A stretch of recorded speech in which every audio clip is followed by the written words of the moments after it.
When you start to learn more about building muscle, you're going to see a couple terms come up over and over again. The first one being periodization and the second one being programming. Periodization and programming work hand in hand and they can often be confused. So I'm going to start off clearing it up, exactly what each one is, and I'm going to talk to you about the basics of how they're involved in building muscle. Then we're going to get a little bit deeper and it'll get complicated, you'll probably get lost, but then at the end I'll try to bring it back so it's a bit more universal and it's going to apply to everyone. So starting off with the definitions, or my definitions, they can be interpreted in different ways.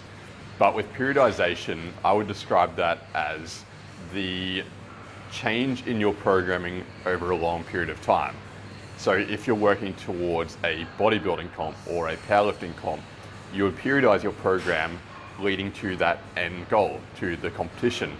So in doing that, you'd change the rep scheme, you'd change the set scheme, the volume would go up and down, and the intensity would go up and down over that long period of time of 6 months, a year, or even longer. Programming itself, when you dig into it, is what is happening on each day as you come into the gym, or each week as you come into the gym. It's the little nuances of that particular week or that particular program that you're in. So if we want to simplify that further, periodization is more of the long-term changes and the way that you're going to structure your programming. Programming itself is the short-term, how you are currently training when you walk into the gym, how you're affecting your sets, your reps, your weights as you walk into the gym on that day or that week. Moving into the effects on actually building muscle, this is where this graph comes in. Now, if you look at the literature, you can see that in most cases, as volume increases, your lean body mass, which is, looks like it's backwards on the camera, but we got LBM, lean body mass, it will increase as well in a perfect world. Unfortunately, we don't live in a perfect world. So 6 sets, 12 sets, 24 sets, and 32 sets, one, they're not realistic as we get towards the upper end, especially 32 sets per muscle group, not realistic. And it also just doesn't happen that way. You may find that personally, you will adapt better to 6 sets per bit low, but 12 sets per week. So for chest, you may adapt to 12 sets, or you may adapt to 24 sets on chest per week. It's going to be very individualized. And that's where there ends up being a lot of guesswork when it comes to being a coach. If you have a coach that is telling you that they know exactly what's going to be right for your body type, exactly what's going to be right for you personally, then they are flat out a liar. There is a hell of a lot of guesswork when it comes to being a coach, because everybody will adapt to different responses in terms of their hormonal response, in terms of how their muscle fiber makeup is, even between each muscle. You may have more fast twitch fibers in your bicep, you may have more slow twitch fibers in your tricep. There's so many different variabilities, and that's just the training aspect. If you bring the nutrition into it as well, then it becomes even more complicated. So there's a lot of guesswork and there's a lot of trial and error trying to figure out what's actually going to work best for you. But in terms of periodization for the long term in your programming, we're going to try to cover off a few options on how you can periodize your program, how you can structure these trial and error attempts to actually work best for you. So this is the perfect one, but in reality, it may look something like this. In this scenario, we can see that we got up to 12 sets, we grew for a while during 12 sets, and then we reached a sticking point. From there, we moved up to 15 sets, reached a sticking point again, and moved up to 18 sets. Again, this is more of a perfect world scenario, because if you keep going at this level, you're going to get to a point where you reach a threshold and you can't adapt anymore, or you can't add any more sets in because it's just not realistic.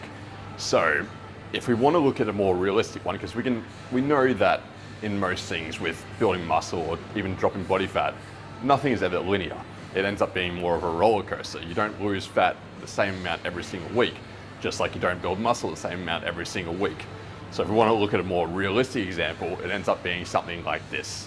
In this scenario, you can see that both the chest and the quads started off at 15 sets per muscle group per week.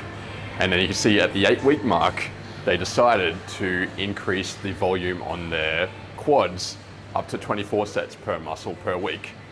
And luckily enough, they found out that increasing the volume on their quads led to a higher lean body mass through their quads. However, they kept their chest at the same to compensate for the fact that the 24 sets is going to take more time. And to be realistic, you're not going to fit 24 sets on each muscle group per week. So they kept that at 15 sets. The lean body mass still increased, but not as much as the quads did. So in reality, when you're increasing the volume of each muscle group over a long period of time, it's going to end up looking something like this. You're going to go up, you're going to stay there for a little bit, and you're going to do a little loop-the-loop, and then go up, and then go up, and then down, and then up. What I'm trying to say is that over time, you want an upward trend in your volume. And it ends up being a hell of a lot of guesswork in between. You don't know at the start whether you're going to adapt better to 15 sets, whether you're going to adapt to 24 sets, or whether you're going to adapt better to 32 sets. There's a threshold for each person, and you don't know until you actually try it out. And the threshold is going to be different for each muscle group on each person as well. So you may be able to handle 24 sets for your quads, but when you go to biceps, it may be more like 9 sets. So it becomes a lot of trial and error. So how can we simplify this so that when you're walking into the gym, you're not so confused that you don't know the first step to make? One way to look at it is weight per exercise. We want to make sure this is having an upward trend over time. Now, while increased strength is not directly associated with building muscle, because there are neurological adaptations as well, it is a good indicator as long as you're also eating enough food. So if you're not eating enough food, it's most likely neurological adaptations that's making the strength increases. But if you're eating enough and you're putting on weight, then if your weights are also going up, then it's likely that you're building muscle over time. Now, the way you want to track this is if you're doing an 8-week block, and say for instance during that 8-week block you did 6 reps, 3 sets of bench press, then you started off at 80 kilos and over time it increased to 95, and that's great. You've increased strength over that time. If you increase weight as well, then you may have built some muscle. And then we want to look at the long term of the periodization as well. So maybe in 6 months to a year from now, you go back and hopefully you've been doing bench press the whole time throughout if that is one of your key lifts. And a year from now, if you do 6 reps, 3 sets of that bench press again, hopefully you've now gone up to maybe 100 kilos, 105, 110. So you can see over the long term, if your weights have increased and your body weight itself has increased and you've been eating enough, then it's likely that your lean body mass has also increased. It's a very simplified version of periodization, but as I said, in between those time frames, that 6 months to a year, there's a lot of guesswork, and you're going to be structuring your program in different ways. So your bench press volume may have gone up at some points. You may have tried high reps for less sets, or you may have tried high sets, less reps. Throughout it, it doesn't really matter so much because there's a lot of guesswork. The main point is the upward trend over a long time. When you start weight training, you've got to think about 6 months, a year, 5 years, 10 years plus. This is something that you get into, and as long as you're seeing upward trends over time, that's the main thing. Another point is tracking volume per exercise. Now this one involves a lot more detail because you actually have to work out the math behind it. But to work out volume per exercise, you multiply the amount of sets you're doing by the amount of reps you're doing by the amount of weight you're doing. Now I'd recommend working this out over a weekly basis. So if you're doing 24 sets over a week for chest, and figure out how many reps you're doing in total over all those 24 sets and the amount of weight as well. So you'd multiply all them together to work out your total volume for that week. And what we want is an upward trend over time, but we want small jumps.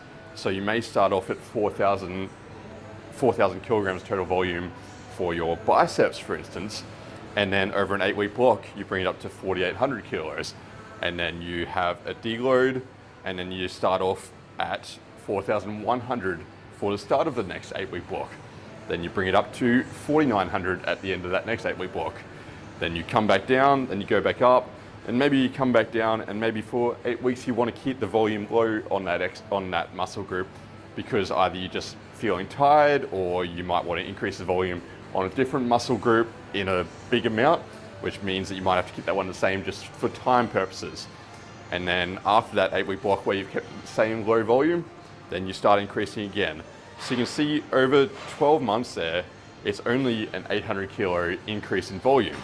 And you just want that upward trend over a long period of time. So the main point behind this is I want you to start thinking long term.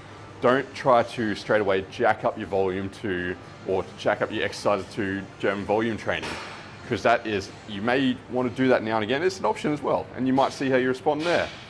But it's all about trial and error. It's figuring out what's going to work best for you and following an upward trend over time. So to summarize everything really, we want to make sure we're having the slow upward trend, make sure your weights are going up over time, make sure you're eating enough food if you want to build muscle. And if everything lines up, if you're eating enough food, if your weights are going up, if you want to track your volume as well and you see that going up, then you'll build muscle. The stuff in between is not that important. Choosing your exact reps, choosing your exact sets is not that important in the long term, as long as these main numbers are going up over time.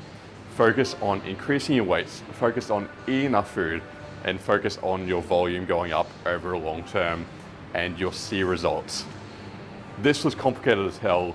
Took me ages to try and figure out how to simplify it, so I hope this actually makes sense. If it does, give me a like, give me a follow, do all those fun things. And if it doesn't, then tell me and I'll try to make it simpler. But it is a very complicated task, because even if you get your volume right, even if you get your volume completely right and your macronutrients and your calories aren't on point, then you've got no idea that your volume is not going to be, that your volume is right, because you're not eating enough to grow. So it's really a matter of getting everything pretty spot on most of the time, which is where it becomes an educated guess and just trial and error, using trial and error for everything. So again, if you've got a coach that tells you that he knows exactly what he's doing all the time, he's a liar. It's a lot of educated guesses. It's a lot of knowing your maths and just guessing what's going to work best for you and trialing things. And if you're training by yourself, then just bring it back to the simplest version, eating a lot of food and increasing your weights over time, and don't get too caught up on the exact programming styles and the exact periodizations. Focus on the simpler things, being consistent, building your weights over time, and eating a shitload of food. So, as I said, if this helps, give me a like, give me a follow. I love making these videos, and hopefully the next one's going to be a hell of a lot easier than this. I'll catch you soon.